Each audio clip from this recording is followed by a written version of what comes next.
वाहिगुरु जी का खालसा वाहिगुरु जी की फतेह। गुरमुख प्यारिओ, जिस तरह आपां हुण शब्द गुरमंत्र नूं दृढ़ कीता है, ਇਹ ਉਹ ਜੁਗਤ ਹੈ ਜਿਸ ਦੇ ਪਰਥਿਆਏ ਗੁਰਬਾਣੀ ਦੇ ਵਿੱਚ ਕਿਹਾ ਗਿਆ, ਧੁਨ ਮੈਂ ਧਿਆਨ ਧਿਆਨ ਮੈਂ ਜਾਣਿਆ ਗੁਰਮੁਖ ਅਕਥ ਕਹਾਣੀ। ਸ਼ਬਦ ਗੁਰਮੰਤਰ ਦੀ ਧੁਨ ਦੇ ਵਿੱਚ ਧਿਆਨ ਧਰ ਕੇ ਜਦੋਂ ਅਸੀਂ ਇੱਕ ਮਨ ਇੱਕ ਚਿੱਤ ਹੋ ਕੇ ਅਭਿਆਸ ਕਰਦੇ ਹਾਂ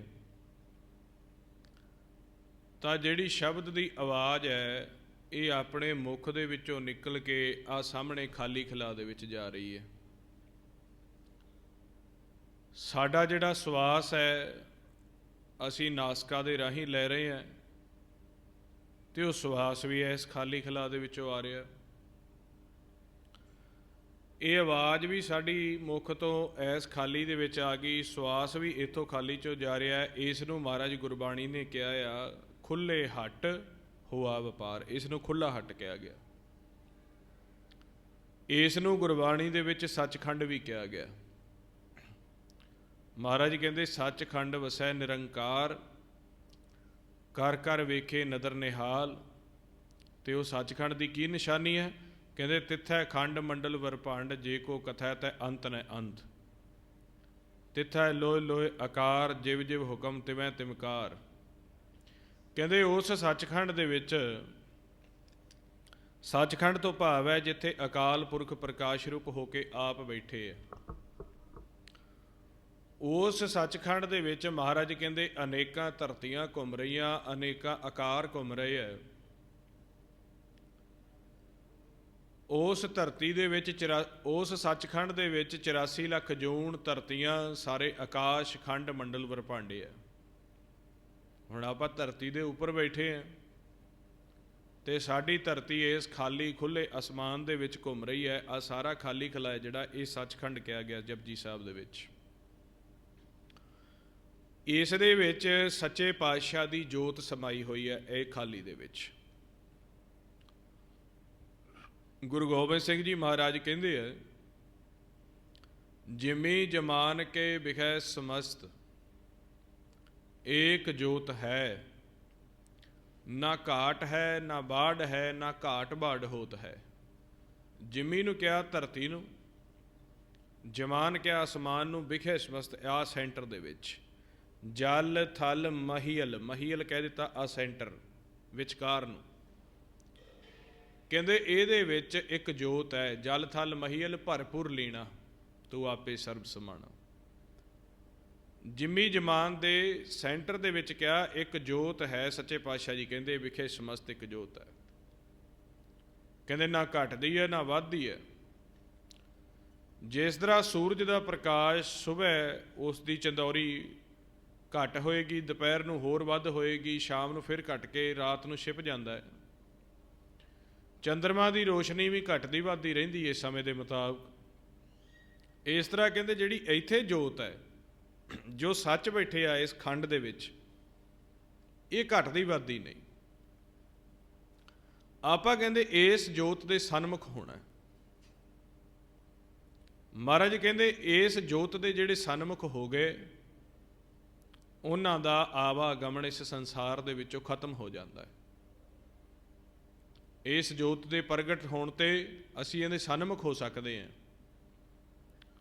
ਮਹਾਰਾਜ ਕਹਿੰਦੇ ਸਭ ਮੈਂ ਜੋਤ ਜੋਤ ਹੈ ਸੋਏ, ਤਿਸਦੇ ਚਾਨਣ ਸਭ ਮੈਂ ਚਾਨਣ ਹੋਏ। ਫਿਰ ਅੱਗੇ ਕਹਿੰਦੇ ਜੋਤ ਪ੍ਰਗਟ ਕਿਵੇਂ ਹੁੰਦੀ ਹੈ? ਗੁਰ ਸਾਖੀ ਜੋਤ ਪ੍ਰਗਟ ਹੋਏ, ਜੋ ਤਿਸ ਭਾਵੈ ਸੋ ਆਰਤੀ ਹੋਏ।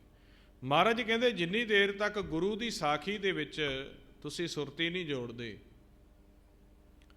ਉਨੀ ਦੇਰ ਤੱਕ ਇਹ ਜੋਤ ਜਿਹੜੀ ਹੈ, ਇਹ ਮਾਲਕ ਦਾ ਸਰੂਪ ਜਿਹੜਾ ਹੈ, ਇਹ ਪ੍ਰਗਟ ਨਹੀਂ ਹੁੰਦਾ। ਹੁਣ ਆਪਾਂ ਗੁਰਮੰਤਰ ਦਾ ਅਭਿਆਸ ਜਦੋਂ ਕਰਦੇ ਹਾਂ, ਵਾਹਿਗੁਰੂ ਗੁਰਮੰਤਰ ਨੂੰ ਗੁਰੂ ਦੀ ਉਪਾਧੀ ਹੈ। ਕਿਉਂਕਿ ਮਹਾਰਾਜ ਨੇ ਕਿਹਾ ਪਵਨ ਗੁਰੂ ਪਾਣੀ ਪਿਤਾ, ਮਾਤਾ ਧਰਤ ਮਹਤ। ਉਧਰੋਂ ਆਪਾਂ ਨੂੰ ਕਹਿ ਦਿੱਤਾ ਪਵਨ ਆਰੰਭ ਸਤਿਗੁਰ ਮਤ ਵੇਲਾ, ਸ਼ਬਦ ਗੁਰੂ ਸੁਰਤ ਧੁਨ ਚੇਲਾ। ਪਵਨ ਨੂੰ ਵੀ ਗੁਰੂ ਦਾ ਖਿਤਾਬ ਹੈ, ਸ਼ਬਦ ਨੂੰ ਵੀ ਗੁਰੂ ਦਾ ਖਿਤਾਬ ਹੈ।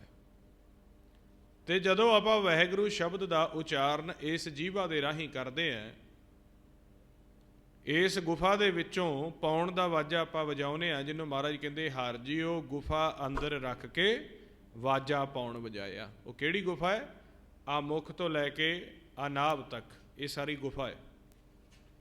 ਹਰ ਜੀਓ ਗੁਫਾ ਅੰਦਰ ਰੱਖ ਕੇ ਵਾਜਾ ਪੌਣ ਵਜਾਇਆ। ਇਹਦੇ 'ਚ ਪੌਣ ਵੱਜ ਰਹੀ ਆ, ਜੀਭਾ ਦੇ ਉੱਪਰ ਪੌਣ ਵੱਜ ਰਹੀ ਹੈ। ਮੇਰੀ ਆਵਾਜ਼ ਇੱਥੇ ਤੁਹਾਡੇ ਕੰਨਾਂ ਤੱਕ ਪਹੁੰਚ ਰਹੀ ਹੈ। ਜਦੋਂ ਇਹ ਸ਼ਬਦ ਗੁਰੂ ਦੁਆਰਾ ਇਹ ਗੁਫਾ ਦਾ ਪੌਣ ਦਾ ਵਾਜਾ ਵੱਜਦਾ ਹੈ, ਇਹ ਸ਼ਬਦ ਦੀ ਆਵਾਜ਼ ਦੇ ਵਿੱਚ ਆਪਾਂ ਧਿਆਨ ਧਰ ਕੇ ਅਭਿਆਸ ਕਰਦੇ ਹਾਂ ਤੇ ਆਵਾਜ਼ ਸਾਡੀ ਇਸ ਸਾਹਮਣੇ ਆ ਖਾਲੀ ਸੱਚਖੰਡ ਦੇ ਵਿੱਚ ਸਮਾਉਂਦੀ ਹੈ।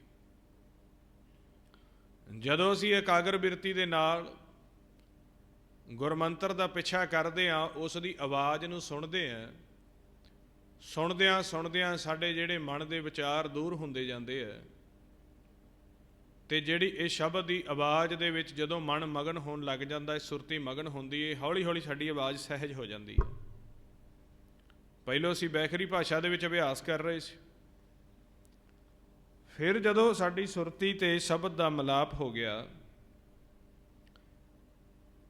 ਇਹ ਆਵਾਜ਼ ਦੇ ਵਿੱਚ ਮਿਲਾਪ ਹੋਣ ਤੇ ਜਿਹੜੀ ਸਾਡੀ ਸੁਰਤ ਹੈ ਉਹ ਹੌਲੀ ਹੌਲੀ ਹੌਲੀ ਜਿਵੇਂ ਆਵਾਜ਼ ਸਾਡੀ ਬਾਹਰ ਇਸ ਖਾਲੀ ਵਿੱਚ ਆ ਰਹੀ ਹੈ, ਮਨ ਵੀ ਜਿਹੜਾ ਇਸ ਖਾਲੀ ਵਿੱਚ ਆਉਣਾ ਸ਼ੁਰੂ ਹੋ ਜਾਂਦਾ, ਕਿਉਂਕਿ ਮਨ ਇੱਕ ਸੁਰਤ ਹੈ, ਧਿਆਨ ਹੈ।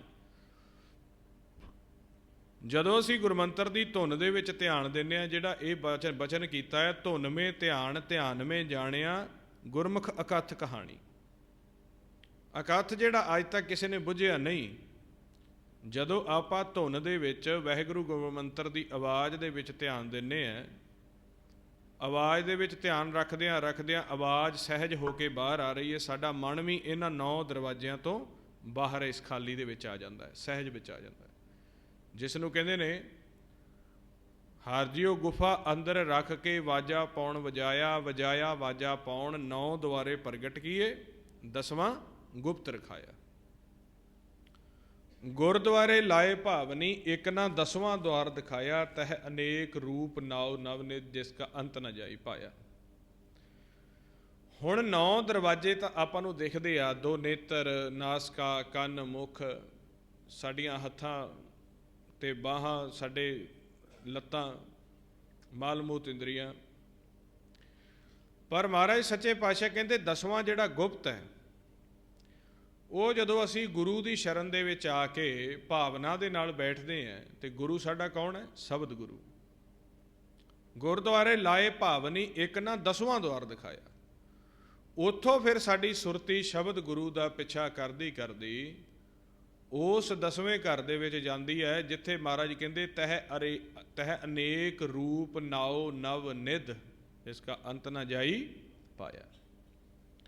ਜਿੱਥੇ ਅਨੇਕ ਕਰੋੜਾਂ ਅਰਬਾਂ ਸੂਰਜਾਂ ਦਾ ਪ੍ਰਕਾਸ਼ ਹੈ, ਕੋਟ ਸੂਰ ਜਾ ਕੇ ਪ੍ਰਕਾਸ਼, ਜਿੱਥੇ ਅਨੇਕ ਤਰ੍ਹਾਂ ਦੇ ਅਨਹਦ ਸਾਜ਼ ਵੱਜ ਰਹੇ ਨੇ, ਉੱਥੇ ਸਾਨੂੰ ਵਾਹਿਗੁਰੂ ਗੁਰਮੰਤਰ ਦਾ ਸ਼ਬਦ ਲੈ ਕੇ ਜਾਂਦਾ ਹੈ। ਮਹਾਰਾਜ ਕਹਿੰਦੇ ਕਰ ਕਰ ਤਾਲ ਪਖਾਵਜ ਨੈਨੋ, ਮਾਥੇ ਵਜੈ ਰਬਾਬਾ ਕਰਨੋ ਮਦ, ਬਾਂਸਰੀ ਬਾਜੈ ਜਿਹਵਾ ਧੁਨ ਅਗਾਜਾ, ਨਿਰਤ ਕਰੈ ਕਰ ਮਨੁਆ ਨਾਚੈ ਆਣੈ ਘੂੰਗਰ ਸਾਜਾ, ਰਾਮ ਕੋ ਨਿਰਤਕਾਰੀ। ਜਾਂ ਮਹਾਰਾਜ ਕਹਿੰਦੇ ਤੇਰਾ ਜਨ ਨਿਰਤ ਕਰੈ ਗੁਣ ਗਾਵੈ, ਰਬਾਬ ਪਖਾਵਜ ਤਾਲ ਘੁੰਗਰੂ ਅਨਹਦ ਸ਼ਬਦ ਵਜਾਵੈ। ਮਹਾਰਾਜ ਕਹਿੰਦੇ ਜਿਨ੍ਹਾਂ ਦੀ ਸੁਰਤੀ ਸਰੀਰ ਤੋਂ ਰਹਿਤ ਹੋ ਕੇ 10ਵੇਂ ਘਰ ਦੇ ਵਿੱਚ ਗਈ, ਕਹਿੰਦੇ ਉੱਥੇ ਰਬਾਬ ਪਖਾਵਜ ਤਾਲ ਘੁੰਗਰੂ ਦੇ ਅਨੇਕ ਸਾਜ਼ ਚੱਲ ਰਹੇ ਸੀ। ਮਸਤਕ ਦੇ ਉੱਤੇ ਰਬਾਬ ਦੀ ਆਵਾਜ਼ ਆਉਂਦੀ ਸੀ, ਜੀਵਾ ਦੇ ਉੱਪਰ 7 ਪ੍ਰਕਾਰ ਦੀ ਧੁਨਾਂ ਦੇ ਆਗਾਜ਼ ਹੋ ਰਹੇ ਸੀ, ਕੰਨਾਂ ਦੇ ਵਿੱਚ ਕਹਿੰਦੇ ਕਰਨੋਂ ਮੱਧ ਬਾਂਸਰੀ ਵਾਜੈ, ਜੀਵਾ ਧੁਨ ਅਗਾਜਾ, ਨਿਰਤ ਕਰੈ ਕਰ ਮਨੁਆ ਨਾਚੈ ਆਣੈ ਘੂੰਗਰ ਸਾਜਾ। ਜਿਵੇਂ ਘੁੰਗਰੂਆਂ ਦੀ ਆਵਾਜ਼ ਚੱਲ ਰਹੀ ਹੋਵੇ, ਅਨੇਕ ਘੁੰਗਰੂਆਂ ਦੀ। ਕਦੋਂ ਹੋਇਆ? ਕਹਿੰਦੇ 9 ਦਰ ਠਾਕੇ ਧਾਵਤ ਰਹਾਏ, 10ਵੇਂ ਨਿਜ ਘਰ ਵਾਸਾ ਪਾਏ, ਉੱਥੇ ਅਨਹਦ ਸ਼ਬਦ ਵਜੈ ਦਿਨ ਰਾਤੀ। ਜਦੋਂ ਅਸੀਂ 9 ਦਰਵਾਜ਼ਿਆਂ ਤੋਂ ਉੱਪਰ ਉੱਠ ਕੇ 10ਵੇਂ ਘਰ ਦੇ ਵਿੱਚ ਗਏ, ਪਵਨ ਤੋਂ ਰਹਿਤ ਹੋਏ, ਸ਼ਬਦ ਗੁਰੂ ਦੇ ਇਲਾਕੇ ਦੇ ਵਿੱਚ ਗਏ। ਮਹਾਰਾਜ ਕਹਿੰਦੇ ਸੁਰਤ ਕਰਕੇ, ਨੌ ਦਰ ਠਾਕੇ ਧਾਵਤ ਰਹਾਏ, ਦਸਵੇਂ ਨਿਜ ਘਰ ਵਾਸਾ ਪਾਏ। ਕਹਿੰਦੇ ਉੱਥੇ ਅਨਹਦ ਸ਼ਬਦ ਵਜੈ ਦਿਨ ਰਾਤੀ, ਉੱਥੇ ਦਿਨ ਰਾਤ ਅਨਹਦ ਸ਼ਬਦ ਵੱਜਦਾ। ਪਰ ਕਿਵੇਂ? ਕਹਿੰਦੇ ਗੁਰਮਤੀ ਸ਼ਬਦ ਸੁਣਾਵਣੇ ਆ। ਜਦੋਂ ਗੁਰੂ ਦੀ ਮੱਤ ਲੈ ਕੇ, ਸੰਗਤ ਦੇ ਵਿੱਚੋਂ ਪੂਰਾ ਭੇਤ ਲੈ ਕੇ ਅਸੀਂ ਨਾਮ ਜਪਦੇ ਹਾਂ। ਨਾਮ ਤਾਂ ਸਾਰਾ ਸੰਸਾਰ ਜਪਦਾ ਹੈ, ਪਰ ਜੁਗਤ ਦੇ ਨਾਲ ਜੋ ਜਪਦੇ ਨੇ ਉਹ ਪ੍ਰਾਪਤੀ ਕਰ ਜਾਂਦੇ ਆ। ਰਾਮ ਕਹਿਣ ਮੈਂ ਭੇਦ ਹੈ, ਤਾਂ ਮੈਂ ਏਕ ਵਿਚਾਰ, ਸੋਈ ਰਾਮ ਸਭੇ ਕਹੈ, ਸੋਈ ਕੌਤਕ ਹਾਰ। ਸੰਤ ਜਿਹੜੇ ਨੇ ਉਹ ਇਸੇ ਸ਼ਬਦ ਦੁਆਰਾ ਕੌਤਕ ਰਚਾ ਲੈਂਦੇ ਆ, ਮਾਲਕ ਨੂੰ ਵਸ ਕਰ ਲੈਂਦੇ ਆ, ਅੰਮ੍ਰਿਤ ਰਸ ਦੀ ਪ੍ਰਾਪਤੀ ਕਰ ਲੈਂਦੇ ਆ। ਸੰਸਾਰ ਜਿਹੜਾ ਰਾਮ ਰਾਮ, ਵਾਹਿਗੁਰੂ ਵਾਹਿਗੁਰੂ, ਅੱਲਾ ਅੱਲਾ ਜਪੀ ਜਾਂਦਾ, ਕੋਈ ਪ੍ਰਾਪਤੀ ਨਹੀਂ। ਵਿਚਾਰ ਉਵੇਂ ਦੇ ਉਵੇਂ ਹੀ ਆਉਂਦੇ ਆ, ਮਨ ਟੇਕੇ ਨਹੀਂ ਬੈਠਦਾ। ਜੇ ਜਪਣ ਲੱਗੀਏ ਤੇ ਕਿਤੇ ਦੇ ਕਿਤੇ ਫੁਰਨੇ ਲੈ ਜਾਂਦੇ ਆ। ਕਹਿੰਦੇ ਜੀ ਨਾਮ ਜਪਦੇ ਆ, ਸਾਡਾ ਮਨ ਨਹੀਂ ਟਿਕਦਾ, ਕਿਉਂਕਿ ਅਸੀਂ ਵਿਧੀ ਦੇ ਨਾਲ ਨਹੀਂ ਜਪਦੇ। ਜਿਸ ਤਰ੍ਹਾਂ ਸਾਡੇ ਅੰਦਰੋਂ ਕੋਈ ਫੁਰਨਾ ਫੁਰਿਆ, ਉਸੇ ਤਰੀਕੇ ਜਪਣਾ ਸ਼ੁਰੂ ਕਰ ਦਿੱਤਾ। ਜੁਗਤ ਦੇ ਨਾਲ ਨਹੀਂ ਅਸੀਂ ਚੱਲਦੇ। ਤੇ ਮਹਾਰਾਜ ਕਹਿੰਦੇ ਜੋਗ ਜੁਗਤ ਸੁਣ ਆਇਓ ਗੁਰ ਤੇ। ਜਿੰਨੀ ਦੇਰ ਤੱਕ ਆਪਾਂ ਸੰਗਤ ਦੇ ਵਿੱਚ ਨਹੀਂ ਆਉਂਦੇ, ਉਨੀ ਦੇਰ ਤੱਕ ਜੁਗਤੀ ਦਾ ਪਤਾ ਨਹੀਂ ਲੱਗਦਾ, ਤੇ ਜੁਗਤੀ ਤੋਂ ਬਿਨਾਂ ਭੁਗਤੀ ਨਹੀਂ ਹੈ। ਮਹਾਰਾਜ ਕਹਿੰਦੇ ਜੋਰ ਨਾ ਜੁਗਤੀ ਛੁਟੈ ਸੰਸਾਰ। ਜੁਗਤ ਦੁਆਰਾ ਇਸ ਸੰਸਾਰ ਨੂੰ, ਇਸ ਸਰੀਰ ਨੂੰ, ਇਹਨਾਂ 9 ਦਰਵਾਜ਼ਿਆਂ ਨੂੰ ਛੱਡਿਆ ਜਾ ਸਕਦਾ ਹੈ। ਜ਼ੋਰ ਲਾ ਕੇ ਜਾਂ ਹੱਠ ਕਰਕੇ ਜਾਂ ਕੋਈ ਕਰਮ ਕਾਂਡ ਕਰਕੇ ਨਹੀਂ ਇਸ ਸੰਸਾਰ ਨੂੰ ਛੱਡਿਆ ਜਾ ਸਕਦਾ, ਜੁਗਤੀ ਦੁਆਰਾ। ਹੁਣ ਜੁਗਤ ਸਾਨੂੰ ਉਹਨਾਂ ਨੇ ਵਾਰ-ਵਾਰ ਦੱਸੀ ਹੈ, ਸਾਹਿਬ ਮੇਰਾ ਸਦਾ ਸਦਾ ਦੀਸੈ ਸ਼ਬਦ ਕਮਾਏ। ਪਰਮੇਸ਼ਰ ਤਾਂ ਸਦਾ ਸਦਾ ਹੈ, ਪਰ ਜੇ ਤੁਸੀਂ ਸ਼ਬਦ ਦੀ ਕਮਾਈ ਕਰ ਲਓਗੇ, ਤੁਹਾਨੂੰ ਵਿਖਣਾ ਵੀ ਸ਼ੁਰੂ ਹੋ ਜਾਏਗਾ। ਮਹਾਰਾਜ ਕਹਿੰਦੇ ਕਿਵੇਂ ਕਰਨੀ ਹੈ ਕਮਾਈ? ਅੰਤਰ ਗੁਰ ਅਰਾਧਨਾ, ਜਿਹਵਾ ਜਪ ਗੁਰ ਨਾਉ। ਸਭ ਤੋਂ ਪਹਿਲਾਂ ਅੰਤਰਗਤ, ਜਿਹੜਾ ਆਪਾਂ ਨੇਤਰ ਬੰਦ ਕਰਦੇ ਆ ਨਾ, ਬਾਹਰ ਮੁਖੀ ਹੋ ਕੇ ਨਹੀਂ ਅਰਾਧਨਾ, ਅੰਤਰਮੁਖੀ ਹੋ ਕੇ ਅਰਾਧਨਾ ਹੈ। ਇਹ ਜੁਗਤ ਹੈ। ਅੰਤਰ ਗੁਰ ਅਰਾਧਨਾ, ਅੰਦਰ ਹੋ ਗਿਆ ਅੰਦਰਲੇ ਪਾਸੇ। ਹੁਣ ਆਪਾਂ ਜੇ ਨੇਤਰ ਖੋਲਾਂਗੇ, ਆਹ ਸਾਰਾ ਸੰਸਾਰ ਤਾਂ ਬਾਹਰ ਹੈ, ਬਾਹਰ ਮੁਖੀ ਹੋ ਕੇ ਨਹੀਂ।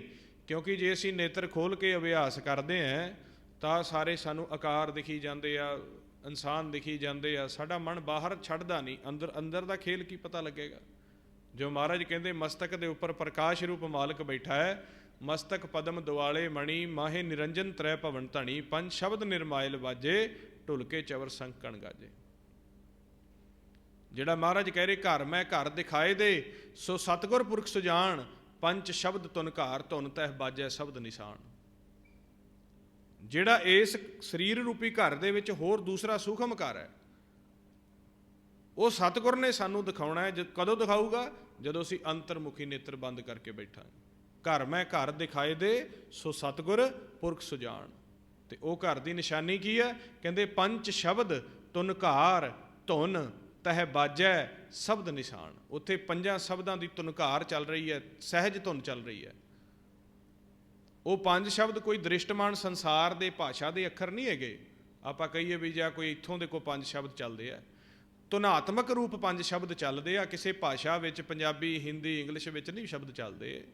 ਧੁਨਾਤਮਕ ਰੂਪ, ਧੁਨਾਤਮਕ ਤੋਂ ਜਿਸ ਤਰ੍ਹਾਂ ਘੁੰਗਰੂਆਂ ਦਾ ਸਾਜ਼ ਹੈ, ਰਬਾਬ ਦਾ ਸਾਜ਼ ਹੈ, ਢੋਲਕੀਆਂ ਦਾ ਸਾਜ਼ ਹੈ, ਸਾਜ਼ਾਂ ਦੀ ਆਵਾਜ਼ ਚੱਲਦੀ ਹੈ।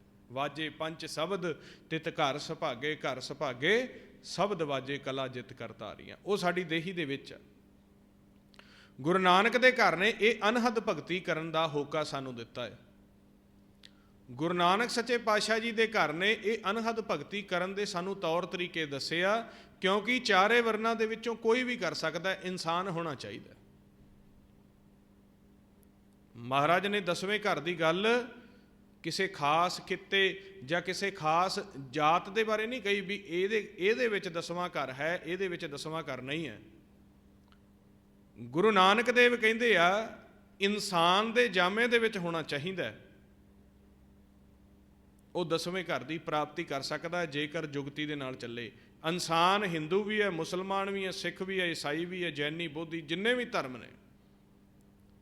ਕੀ ਕਹਿੰਦੇ? ਕਿਹੜੇ ਧਰਮ ਨੂੰ ਸ੍ਰੇਸ਼ਟ ਕਿਹਾ? ਸਗਲ ਧਰਮ ਮੈਂ ਸ੍ਰੇਸ਼ਟ ਧਰਮ, ਹਰ ਕੋ ਨਾਮ ਜਪ निर्मल करम। आ धर्म है।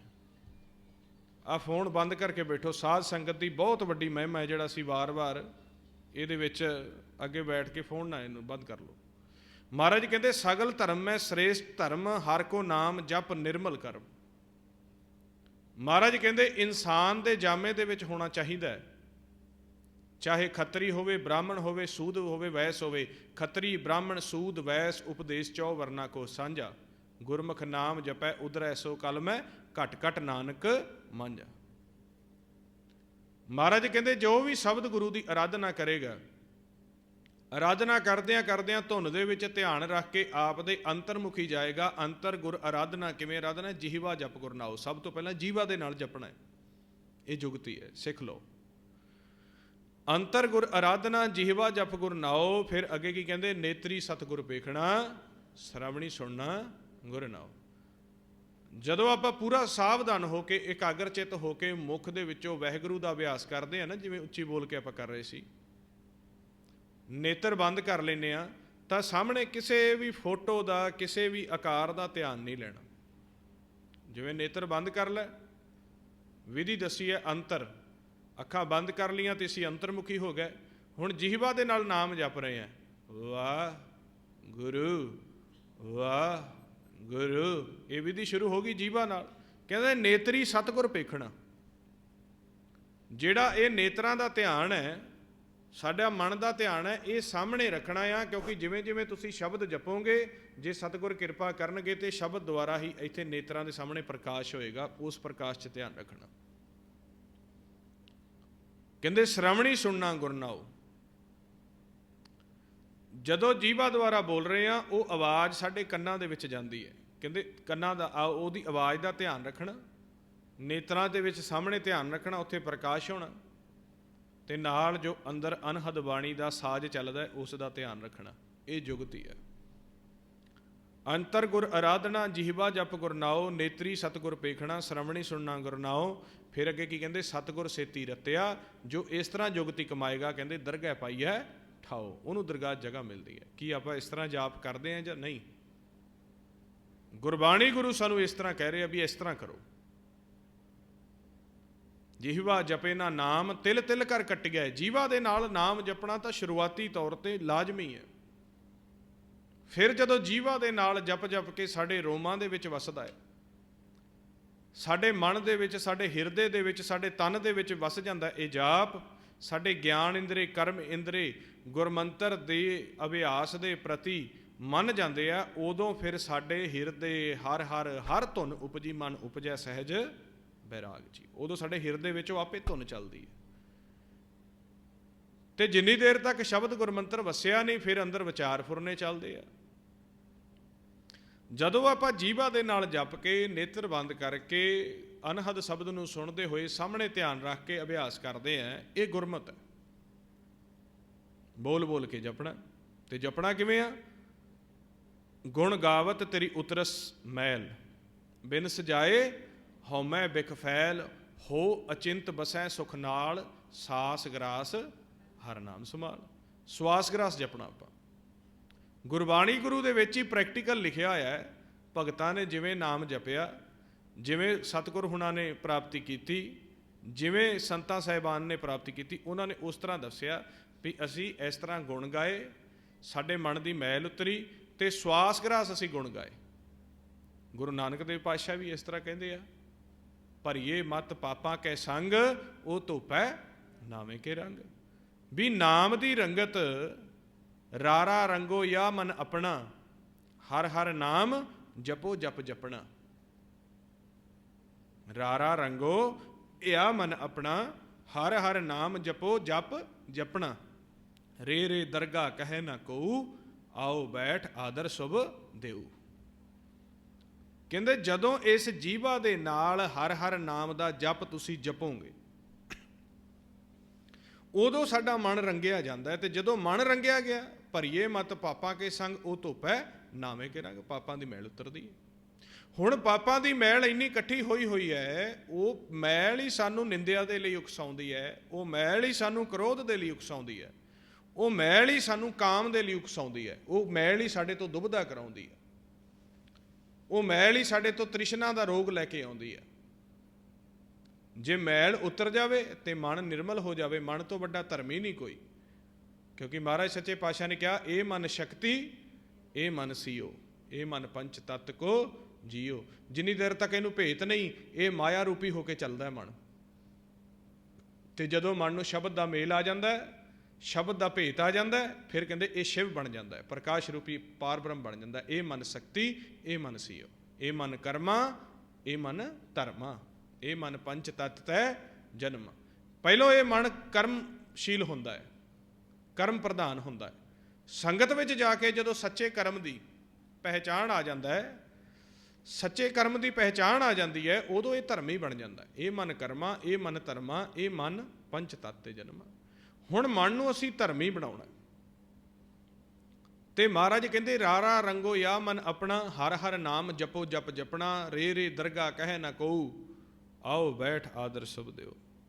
ਜੇ ਨਾਮ ਜਪੋਗੇ, ਨਾਮ ਜਪਦਿਆਂ ਨਾਮ ਦੇ ਵਿੱਚ ਧਿਆਨ ਰੱਖਣਾ, ਇਸ ਵਿਧੀ ਦੇ ਨਾਲ ਫਿਰ ਨਾਮ ਦੀ ਰੰਗਤ ਮਨ ਤੇ ਚੜ੍ਹਦੀ ਹੈ, ਉਸ ਤਰ੍ਹਾਂ ਨਹੀਂ।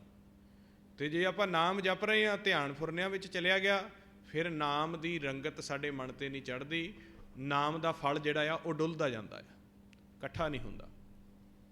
ਜੇ ਆਪਾਂ ਮਿਹਨਤ ਕਰ ਰਹੇ ਹਾਂ, ਜੇ ਆਪਾਂ ਬੀਜ ਲੈ ਆਂਦਾ ਬਾਜ਼ਾਰ ਵਿੱਚੋਂ, ਉਸ ਨੂੰ ਖੇਤ ਦੇ ਵਿੱਚ ਬੀਜਣਾ ਆ, ਤੇ ਬੜੇ ਧਿਆਨ ਦੇ ਨਾਲ ਬੀਜ ਦਾ ਕੇਰਾ ਕੇਰੀ ਜਾਣਾ, ਉਹਦੇ ਵਿੱਚ ਧਿਆਨ ਰੱਖਣਾ। ਜਿਹੜੇ ਖੇਤੀ ਕਰਦੇ ਉਹਨਾਂ ਨੂੰ ਪਤਾ ਵੀ ਚੋਪੇ ਲਾਉਣੇ, ਉਹਨੂੰ ਧਰਤੀ ਦੇ ਵਿੱਚ ਤੱਕ ਪਹੁੰਚਾਉਣਾ, ਉੱਤੇ ਮਿੱਟੀ ਦੇ ਦੇਣੀ, ਕਿਤੇ ਕੋਈ ਆ ਕੇ ਕਾਂ ਚਿੜੀ ਆ ਕੇ ਬੀਜ ਨੂੰ ਚੁੱਕ ਕੇ ਨਾ ਲੈ ਜਾਵੇ, ਪੂਰੇ ਧਿਆਨ ਦੇ ਨਾਲ। ਤੇ ਜੇ ਹੋਵੇ ਅਸੀਂ ਬੀਜ ਦਾ ਛੱਟਾ ਦੇ ਦਿੱਤਾ, ਧਿਆਨ ਨਹੀਂ ਦੇ ਰਹੇ, ਪਤਾ ਨਹੀਂ ਬੀਜ ਖੇਤ ਵਿੱਚ ਡਿੱਗਿਆ ਕਿ ਬਾਹਰ ਡਿੱਗਿਆ।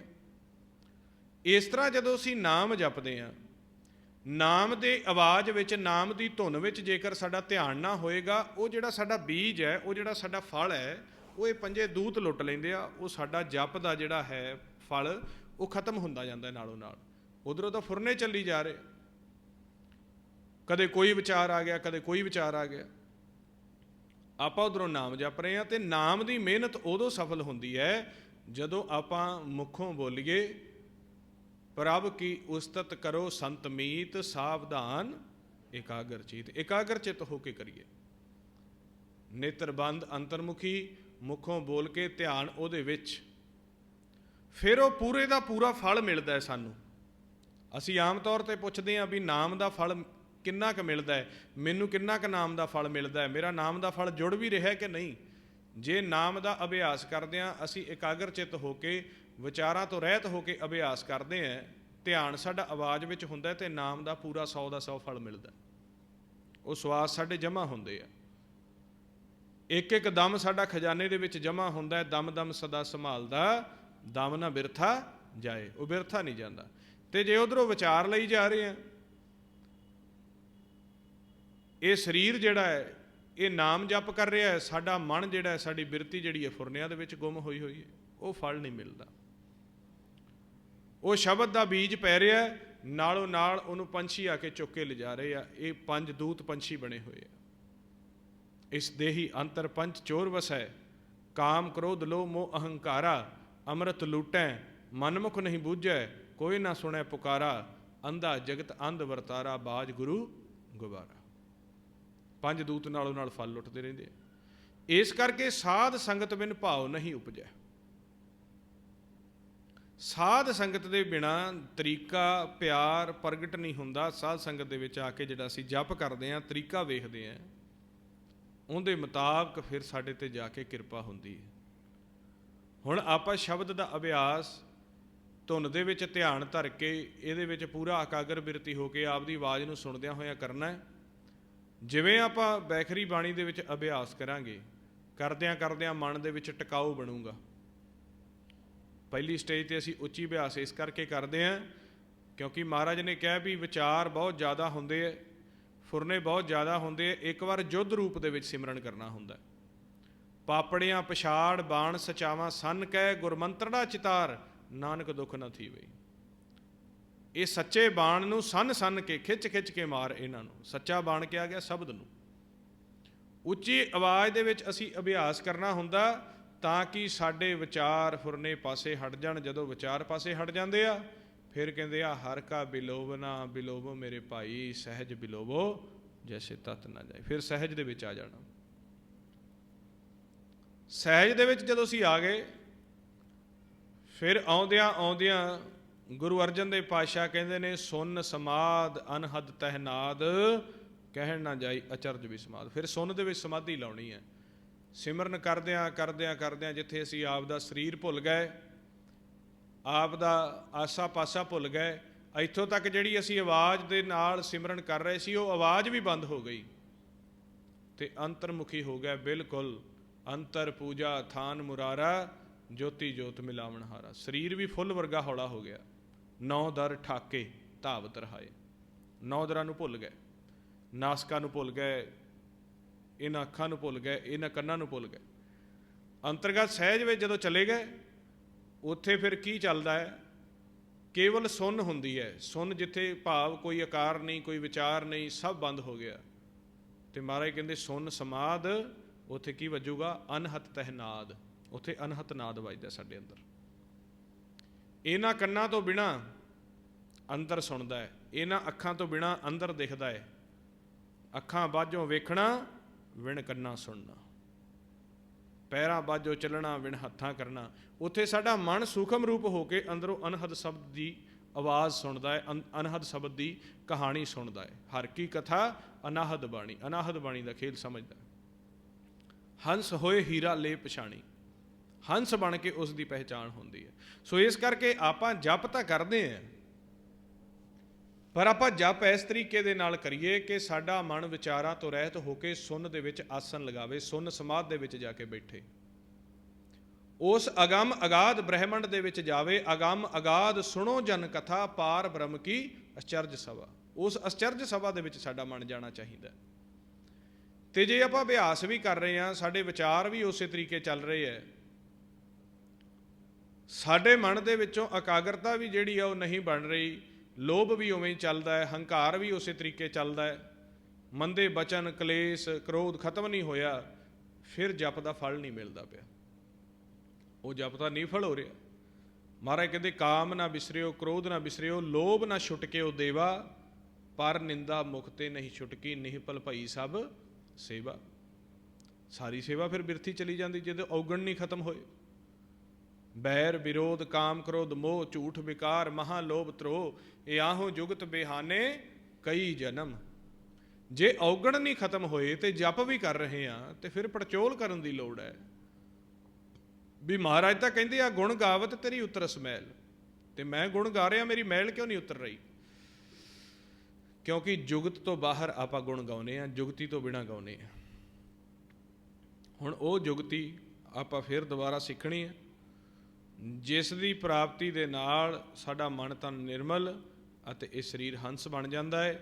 ਆਓ ਸਾਰੇ ਆਪਾਂ ਨੇਤਰ ਬੰਦ ਕਰਕੇ ਇੱਕ ਵਾਰ ਫੇਰ ਵਾਹਿਗੁਰੂ ਗੁਰਮੰਤਰ ਦਾ ਜਾਪ ਕਰੀਏ, ਪੂਰਨ ਧੁਨ ਦੇ ਵਿੱਚ ਧਿਆਨ ਧਰ ਕੇ ਫਿਰ ਆਪਾਂ ਸਹਿਜ ਦੇ ਵਿੱਚ ਬੈਠਣ ਦਾ ਯਤਨ ਕਰੀਏ, ਤਾਂ ਕਿ ਤੁਸੀਂ ਘਰਾਂ ਦੇ ਵਿੱਚ ਜਾ ਕੇ ਵੀ ਫਿਰ ਰੋਜ਼ ਇਸ ਤਰ੍ਹਾਂ ਸਮਾਂ ਬਣਾ ਕੇ, ਵੱਧੋ ਵੱਧ ਸਮਾਂ ਬਣਾ ਕੇ ਅਭਿਆਸ ਕਰਨਾ ਹੈ, ਪ੍ਰਾਪਤੀ ਕਰਨੀ ਹੈ, ਔਰ ਅੰਦਰ ਸੁਣ ਵਿੱਚ ਆਸਨ ਲਾ ਕੇ ਉਸ ਅਨਹਦ ਬਾਣੀ ਦੇ ਸਾਜ਼ ਨੂੰ ਸੁਣਨ ਦੇ ਯਤਨ ਕਰਨੇ ਹੈ। ਜਿਵੇਂ ਜਿਵੇਂ ਤੁਸੀਂ ਸਿਮਰਨ ਕਰਕੇ ਸਵਾਸ ਜਮ੍ਹਾਂ ਕਰਾਓਗੇ, ਉਵੇਂ ਉਵੇਂ ਤੁਹਾਡੇ ਅੰਦਰੋਂ ਅਨਹਦ ਬਾਣੀ ਦੇ ਸਾਜ਼ ਪ੍ਰਗਟ ਹੁੰਦੇ ਜਾਣਗੇ। ਅੰਮ੍ਰਿਤ ਰਸ ਮੁਖ ਦੇ ਵਿੱਚ ਆਉਂਦਾ ਜਾਏਗਾ। ਅੰਤਰ ਖੂੰਟਾ ਅੰਮ੍ਰਿਤ ਭਰਿਆ, ਸ਼ਬਦੇ ਕਾੜ ਪੀਏ ਪਨਿਹਾਰੀ। ਆਓ ਆਪਾਂ ਸਾਰੇ ਫਿਰ ਇੱਕ ਵਾਰ ਤੋਂ ਯਤਨ ਕਰੀਏ, ਨਾਲ ਨਾਲ ਸ਼ਬਦ ਦੀ ਵਿਚਾਰ, ਨਾਲ ਨਾਲ ਗੁਰਮੰਤਰ ਦਾ ਅਭਿਆਸ। ਆਓ ਜੀ ਸਾਰੇ ਕਰੋ ਸ਼ੁਰੂ ਜੀ, ਨੇਤਰ ਬੰਦ ਕਰਕੇ। ਵਾਹਿਗੁਰੂ ਵਾਹਿਗੁਰੂ ਵਾਹਿਗੁਰੂ। ਬੇਨਤੀ ਹੈ ਜੀ ਨੇਤਰ ਬੰਦ ਕਰ ਲਓ, ਅੱਖਾਂ ਬੰਦ ਕਰ ਲਓ, ਬਾਹਰ ਸਾਰਾ ਕੁਝ ਠੀਕ ਠਾਕ ਹੈ, ਨੇਤਰ ਬੰਦ। ਗੁਰੂ ਵਾਹਿਗੁਰੂ ਵਾਹਿਗੁਰੂ ਵਾਹਿਗੁਰੂ ਵਾਹਿਗੁਰੂ ਵਾਹਿਗੁਰੂ ਵਾਹਿਗੁਰੂ ਵਾਹਿਗੁਰੂ ਵਾਹਿਗੁਰੂ ਵਾਹਿਗੁਰੂ ਵਾਹਿਗੁਰੂ ਵਾਹਿਗੁਰੂ ਵਾਹਿਗੁਰੂ ਵਾਹਿਗੁਰੂ ਵਾਹਿਗੁਰੂ ਵਾਹਿਗੁਰੂ